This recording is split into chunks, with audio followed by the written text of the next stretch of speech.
I'd like to thank the Social Democrats for bringing this motion and for the opportunity to speak and support it. Most, if not all of us, are horrified by the devastation inflicted by the Israeli government on the people of Gaza in recent weeks, Minister. Gaza is now a graveyard. Men, women, children, old people, disabled, buried under what remains of the Gaza city. Israeli bombs pounding on a terrified, trapped population. Hospitals deliberately targeted and destroyed.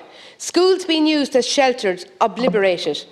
Snipers firing deliberately into Al-Shifir Hospital, using medical staff and doctors inside as target practice.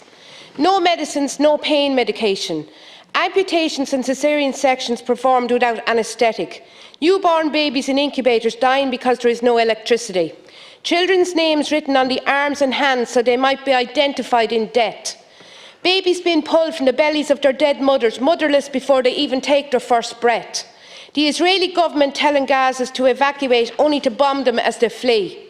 Gazans can't even wash the ever-present dust from explosions from their eyes or mouths, nor the blood from the bodies of the wounded or dead, because there is no water, Minister.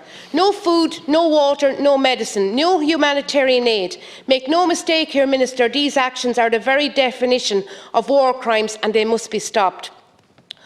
Add that Israel Defence Minister Yoav Gallant's apparently boastful tone when speaking of the 10,000 tonnes of bombs dropped by Israeli forces since October the 7th, the explosive equivalent of 2 Hiroshimas, Minister, on an area barely one-third the size of Dublin.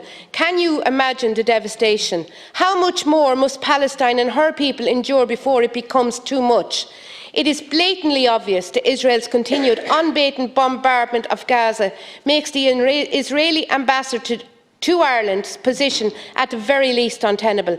Israel must face consequences for its continual, unconscionable failures to observe humanitarian and international law.